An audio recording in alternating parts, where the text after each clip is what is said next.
Shalom. First and foremost, I want to give all honor, glory, and praise unto Yahweh, Bahashem Yahweh Shai, Bahashem Rakakwadash. Double honors to our apostles and elders of Great Millstone for teaching us His truth to rule well. And this is going to be part 2. You know, I had to stop part 1 earlier because my phone was already dying. And, you know, I still have another video pending. You have YouTube that is acting up. I don't know if it was because of the video that I uploaded, or you know, the title that I was putting to that video. You know, it was basically about are the Edomites done away with? But instead of Edomites, I put E. Is E done away with? You know. But the video, as soon as I start uploading, it'll say upload error. You know, it won't even let me, you know, get through the upload, and then it's the processing. So it won't even let me do that. And then whenever I do get to upload, it usually takes around maybe an hour or two to upload a video, you know. And then after that, it'll be just pending or processing like this one is, you know. But anyways, without further ado, I'm going to get into where I left off, basically. So I'm just going to reread Revelations chapter 3. And this is verse 11. Behold, I come quickly. Hold that fast which thou hast, that no man take thy crown. All right? And that which we have is this wisdom, man. Because the wisdom is the light of our world, you know. Without the wisdom, we wouldn't, you know, the kingdom of Yahweh Hashem Yahweh Shai would never come, you know. So that wisdom had to have been here, man. And that wisdom is pure, you know. It's a pure substance that passes through all things. All right. So hold that fast which thou hast, which is this truth. All right. The wisdom, knowledge, understanding, and this truth, you know, which resides within Great Millstone. The men at Great Millstone are constantly laboring, searching through the scriptures, all right, to filter all things that happen, you know, whether that be world events, whether that be, you know, prophecies, all right, all these things all have to be filtered through the scriptures, you know. And I've seen that at you know, you have certain camps that do go into it, but mostly Great Millstone is number one whenever it comes to things of that nature. You know, the brothers, the elders, the apostles, you know, they're always on point, going into scriptures and teaching us furthermore, you know, the prophecies. So we have to hold on to what we have, man. All right, because the Lord is coming quickly, you know, which in part 1 I had read that, you know, about the times being nigh. All right, so Yahweh Hashem Yahweh Shai is coming back, man. It's a quick process, you know, like it says in the book of Habakkuk, you know, though it's which actually let me get that one next. All right, I'll come back to Revelations. This is Habakkuk chapter 2 and verse 2. It says, and Yahweh answered me and said, write the vision, make it plain upon tables, that he may run that readeth it. All right, so this truth, all right, we base it off of the scriptures, because that's what we're running with, man. You know, we're running this race just like the Apostle Paul. We're running this race, and this race is this truth. All right, and the race is for the kingdom of heaven. All right, so we're all running to get a place in the election. You know, what was that in I believe it was in Thessalonians. Make your calling an election sure. You know, so we always have to be striving, you know, to better ourselves in this truth, you know, to increase wisdom, knowledge, to increase understanding, all right, to go through history, understand our history, you know, and to be apt to teach. You know, all these things have to fall into that category. And it's all given to us through this wisdom. You know, it says, and make it plain upon tables, that he may run that readeth it. All right. So it's plain to who? To the elect. All right. It's plain to the prophets. It's plain to the people of Yahweh Bashem Yahushai. You know, because like I had read earlier, it's this wisdom is only going to be for so many people. All right. Not everybody's going to be included in this wisdom. You know. So don't let your let no man take your crown. All right. Don't be deceived by the ways of Esau. Don't be deceived by the ways of these 2/3. You know, because people are going to try and persuade you, man. You know, people are going to try and persuade you, whether that be your woman or whether that be, you know, your own family members, whether that be your own children. You know, pressuring you to celebrate birthdays and celebrate Christmas and celebrate, you know, these wicked holidays, unholy days, you know. So you can't be pressured, man. You have to be good under pressure, you know. You have to be able to fight back. You have to have that warrior strength, man. You know, that warrior mentality. And by warrior, I'm not talking about militant. All right, I'm not talking about being militant. I'm talking about spiritually being a warrior for Yahweh Bashem Yahushai, a soldier. You know. So it says, for the vision is yet for an appointed time, but at the end it shall speak and not lie. Though it tarry, wait for it, because it will surely come, and it will not tarry. All right, it will not tarry. So like we read in Revelations chapter 3. And verse 11, Salakia, driving, it says, behold, I come quickly. All right, because this vision, you know, the breakdown of Revelations, the breakdown of Daniel, all right, all these breakdowns, man, they're for our future. All right, all these scriptures are for our future, you know. And the one that I can think of that really gets that straight to the point, the scripture I can think of is Second Maccabees chapter 6, and I believe it was verse 12, if I'm not mistaken. Let's see. It says Second Maccabees 6 and 12 says, now I beseech those that read this book.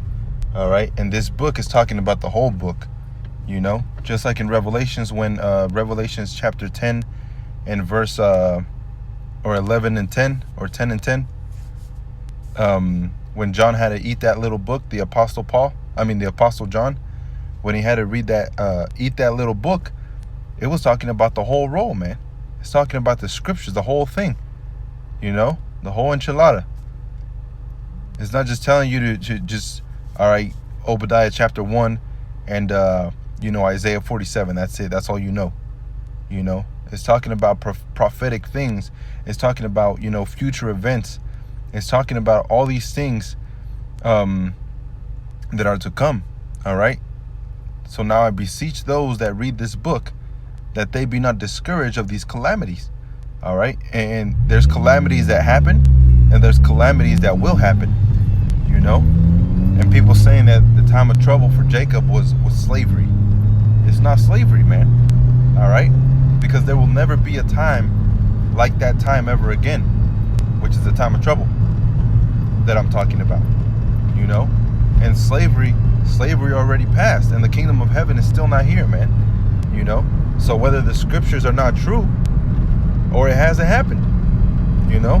It's either you're with Yahweh Bashem Yahushai, you have faith that these things are going to happen, or you don't have faith and you don't believe in the scriptures, you know, because you have to be able to match it up with secular history, you know.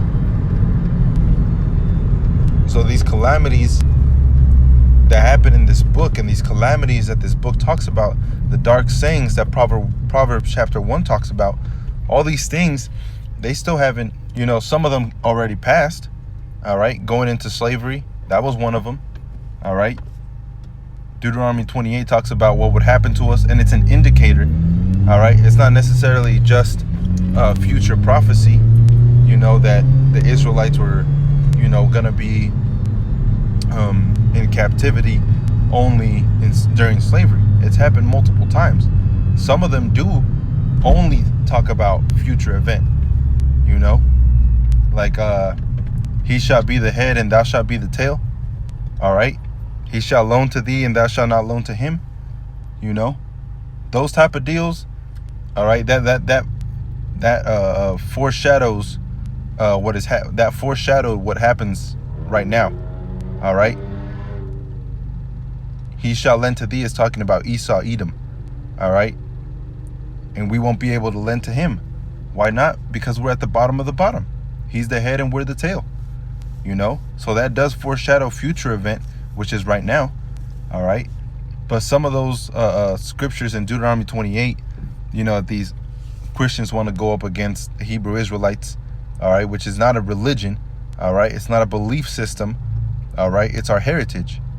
Being an Israelite is a heritage, man. That's by blood.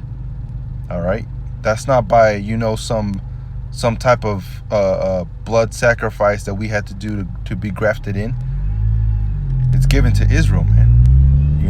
And the blood sacrifice, really, it was Yahweh Shai.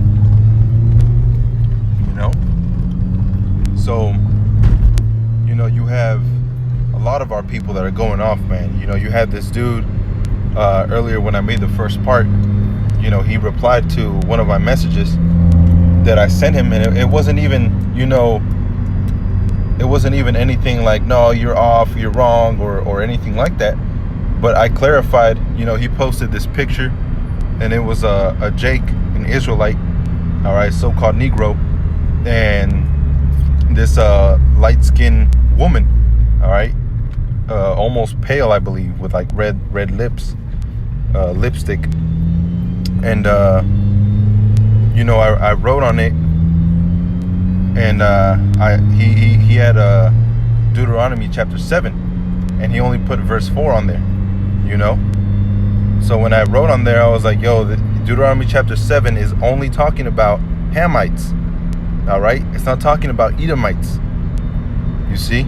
It's not talking about Moabites. It's not talking about Ammonites. Deuteronomy chapter 7, that's what I was referring to, is talking about Hamites. All right. And then I posted a scripture with all that get understanding, So you have to understand what you're posting. You have to understand what you're bringing out, Sometimes it might seem like it fits the bill, so to speak. But like the brothers, all right, like our teachers let us know, if you're going to use it for something other than what it's really for, all right, make sure you clarify that, man. Make sure you write that in. Make sure you let people know, okay, this, this future prophecy, all right, this right here already happened, but it can also be used for this time. All right. There's certain things that you can use multifold for, whenever I forgot a long time ago, I believe it was one of the first videos I ever made. It was about Egypt, all right, and we were gonna leave Egypt, all right, and it was gonna we were gonna leave Egypt, and we were gonna have a land flowing with milk and honey, all right.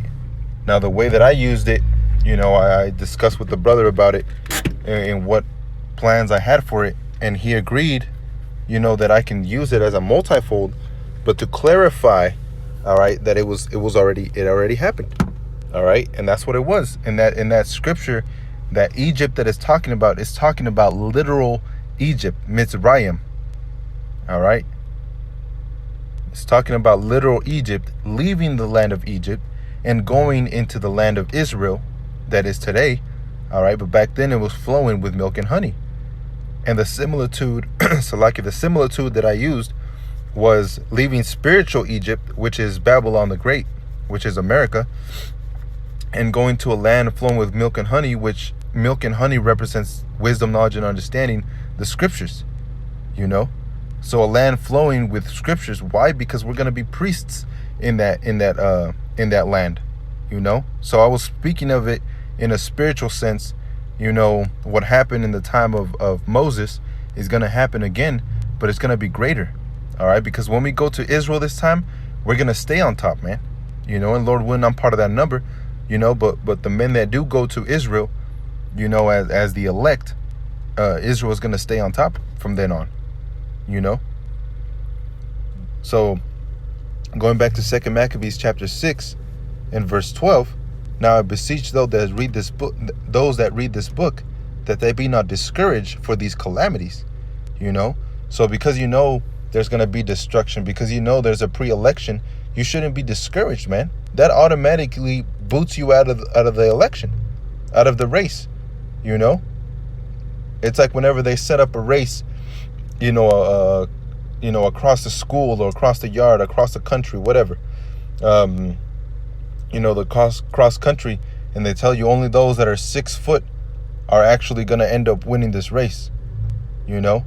And you, because you're 6'1", or because you're 5'9" or 5'11", and some almost 6 foot, you're already like, damn, man, I'm just not gonna do it. You know, people just give up too easy, man. It says only the people that run all the way, all right, are the only ones that are gonna make it. Only 144,000 that run all the way, all right, are gonna be elected. Some people give up before you even start, you know, and that's the worst thing you can do, man. Because, you know, like people, motivational speakers, you have people that speak about things like this when you're running a race, you know, not a literal one, but, you know, a race to, you know, a career or whatever. The people that give up have an absolute 0% chance of being the ones. All right. If Neo wouldn't have done what he did, he would have been absolutely at 0% of being the chosen one. But because he still went along with what he was feeling, with what the prophecies were and what he was going to be doing, all right, he was at a 50% chance. And not until he actually came back into his body and he was able to do and perform miracles, then he was at 100% of confidence level, all right. And he was like, you know what, I am the chosen one. I am going to keep doing this, you know. Then he started to understand. Then he started to believe, you know. But if he wouldn't have ever started, do you think he ever would have gotten to that 100%, to the 50% even? No, he would have stayed at 0. You know, if you're at 0, you're not a hero, man. All right. So don't be discouraged at the calamities that are going to happen to Israel. It says, but that they judge those punishments. All right. So you better start judging those punishments that happened in the land of Sodom and Gomorrah. You better start judging those punishments that happened to the northern kingdom whenever they got taken by the Assyrians. You better start taking those punishments whenever you see the southern kingdom, Judah, Benjamin, and Levi, be taken by the Babylonians. All right? Better start considering those punishments whenever the Romans and the Greeks started putting the Israelites into persecution. You better start putting those punishments into play whenever the conquistadors came over here to the Americas. Christopher Columbus, whenever he came over here and tortured our people. All right. Whenever the English took Judah, Benjamin, and Levi and they brought them over here in slave ships, man. You need to put those calamities into play, man. All right. You need to start judging those punishments and looking at them, because at one point in time you were in one of those punishments, man, if not all of them, you know, because we understand that there is reincarnation in the spirit. All right.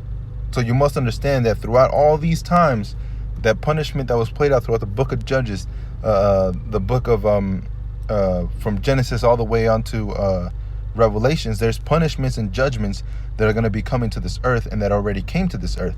So you got to judge the past events, all right, and you got to judge the present events, you know, Jake being shot up in the streets. And you got to judge the future events, which is persecution for the way of the word. You know, you got to start judging these punishments, All right, not to be for destruction. You see, don't look at it like, man, I ain't got no chance, but for the chastening of our nation, because some of us are not going to listen either way. And those are the ones that are going to be chastened even harder, man, by way of the ICBMs. All right, nuclear fire. And that's going to be terrible, man. That is going to be extremely terrible. All right. You know, when you're growing up and you don't want to listen to your mom and dad, and they put an extreme punishment on you and they whoop that ass, guess what? Right afterward, if your dad tells you, hey, go pick up that other room, guess what you're going to do? You're going to go lick his boots and go pick up that other room, man. You know, that's exactly what Yahweh Hashem Yahushua is going to do. And then when you come back in the kingdom, all right, through the seed of the elect, then you're going to be on your right state of mind. You're going to be like, yes, sir, I'm going to do whatever you say. All right. And that's going to be written in your mind. You see? So going back to Revelations chapter 3, I think this one finished already. Revelations chapter 3 and verse 11. Behold, I come quickly. Hold that fast which thou hast, that no man take thy crown. All right. So don't let anybody fool you, man. Be not deceived. All right. Actually, let me get that one. This is 1 Corinthians. Oops. Oh. This is 1 Corinthians chapter, what was it, 6 and verse 9?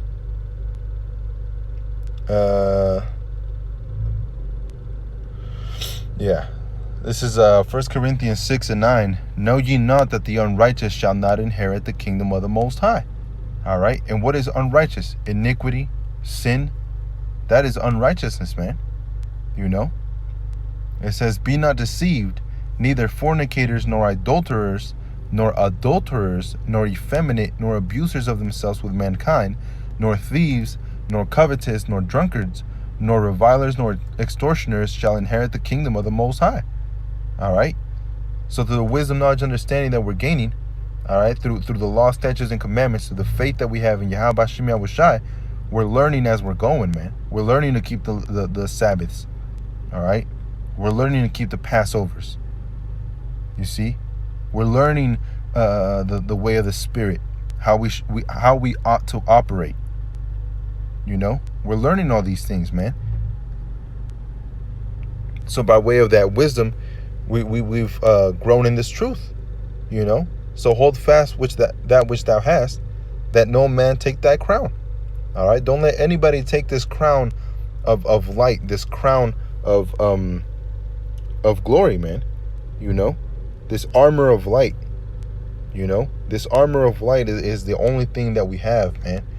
Without it, we're nothing. All right? Without it, the same thing that happened to Adam, the same thing that happened to Eve, the same thing is going to happen to us. All right? We're going to be booted out of this truth, man.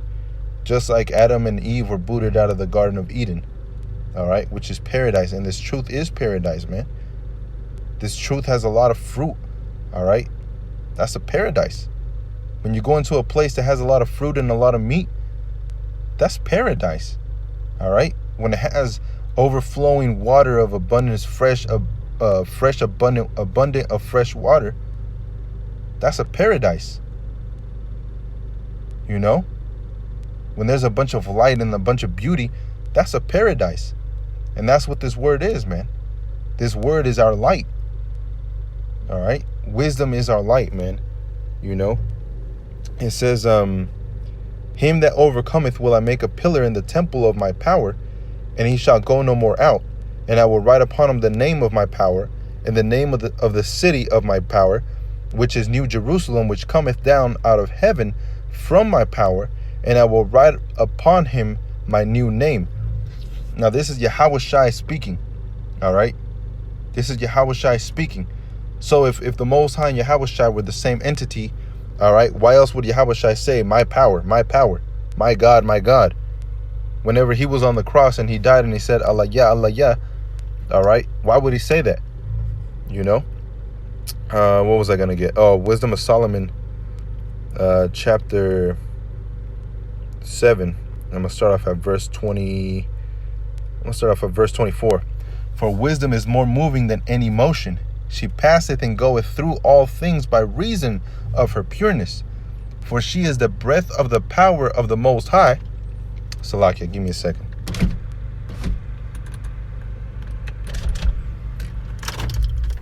It says, for she is the breath of the power of the Most High, and pure influence flowing from the glory of the Almighty. All right, and that word Almighty is Alashadia, which means all powerful. All right, a terrifying demonic-like power, man. The Most High is all powerful. All right, therefore can no defiled thing fall in unto her. All right, so there's nothing that is defiled that can fall into wisdom. All right, so if you don't have 100% truth, then you have something that's defiled within the doctrine, and it's not the truth. All right, for she is the brightness of the everlasting light. You see, and that's that wisdom, man. She is the brightness of the everlasting light, which is who? Yahweh Bashem Yahushai. Salakia. It says, the unspotted mirror of the power of the Most High, and the image of his goodness. All right, and we were all made in the image of who? The Most High. By what reason? It wasn't by reason of physical attributes. All right, which it could be, but more specifically, it's talking about the wisdom. All right, we were made in his ways. That's why Israel is the only one that can follow after Yahweh Bashem Yahushai, because they're the only ones that can follow it to the perfection. All right, the only ones that were made to follow it like the only ones that were made to follow it like we follow it.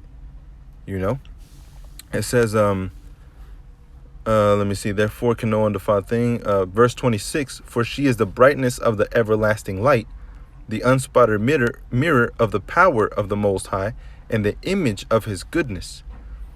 And being but one, she can do all things, and remaining in herself, she maketh all things new. All right, so by way of this wisdom coming into this, into our lives, and us coming into this truth, all right, we found out the name of the Most High being Yahweh, and it was new unto us. Why? By ways of wisdom, which makes everything new. All right, knowing the name of the Lord Yahweh Shai, that is something new unto us. All right, and he said, I'm going to give you my new name, and that's already happened. All right, we have the name of Yahweh Shai. We have the name of the Most High Yahweh. All right, and it's by way of this wisdom. All right, it says, and in all ages entering into holy souls. You see, in all ages entering into holy souls. So in the last days, don't you think it was going to enter into certain people, and those people are going to start prophesying and speaking certain things? All right, that which was is to be. You know, Ecclesiastes. It says, she maketh them friends of the Most High and prophets. So she makes people prophets and friends of the Most High. By what? By the pureness of wisdom. That's what makes you a prophet, man. And a prophet is pre-elected, you know. And that's why we always say, Lord willing, man, because, you know, the Most High is a terrible power, man. He can make you feel like you're on at the very top of the top, the cream of the crop. All right, he can make you feel like you're a prophet, like okay, I'm definitely sure I'm doing what I'm supposed to be doing, and I'm definitely sure I'm doing this, and this. And then the next day he'll have you brought down way low, to the point where you're questioning if that's even your name. You know, to the point where you're questioning if you're even awake. The Most High is a terrible power. That's why as we increase wisdom, knowledge, and understanding, we ought to increase meekness. We ought to increase humbleness of mind, of spirit. You know, it says, verse 28, for the Most High loveth none but him that dwelleth with wisdom. All right, so he loveth none but him that dwelleth with wisdom. So if you're not dwelling with wisdom, if you're in and out of this truth, all right, then guess what? The Most High isn't loving you. The Most High doesn't love you. All right. So for people to say he's all powerful and all loving, that's why there's so many people that go up against Christianity, because it doesn't make any damn sense. You can't be all loving and all powerful. All right. Not the love that these Christians try to, bring out. The love of the Most High is rebuke and chasten. All right. Edification. That's his love. That's what he loves to do. Correction, justice, judgment. That's what the Most High stands for, perfection, you know? And through that perfection, guess what? Power is going to come through that, man. You know? He's going to show forth his power because he is. All right? So the Most High doesn't love anybody but him that dwelleth with wisdom. It says, for she is more beautiful than the sun, and above all the order of the stars, being compared with the light, she is found before it. For after this cometh night, but vice shall not prevail against wisdom. All right? And like I read in the book of Romans, knowing that now it is high time to wake out of sleep, for our salvation draweth near than when we first believed. You know? This is Daniel chapter 12 and verse 4. So like verse 3, it says, and they that be wise shall shine as the brightness of the firmament, and they that turn many to righteousness as the stars forever and ever.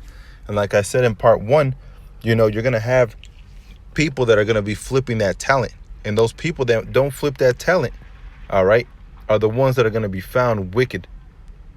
You see, the ones that are going to be found cursed out by the Most High, man. And that's a terrible thing, you know. So it says, what was I going to go to? Let me go to Psalms chapter 1, verse 2. It says, but his delight is in the law of Yahweh. You know what? Let me start off at verse 1. You know, let me see. Did I finish with the other one?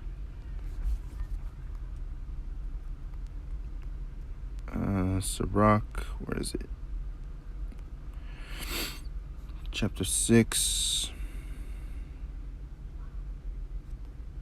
Let me go to verse 32. It says, my son, if thou wilt, thou shalt be taught.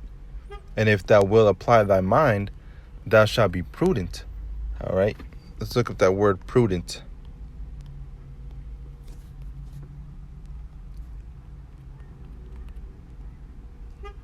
Wise or judicious in practical affairs, sagacious, discreet, or circumspect, sober. All right. Be sober and of a complete mind. You know, it's not all about doing, what you want to do. It's not all about, just cursing out people. That's not what it's all about, man. You have to have certain foods for certain times in certain periods of the day. In the morning, if you eat something that's extremely heavy when you just woke up, all right, you were fasting throughout the night.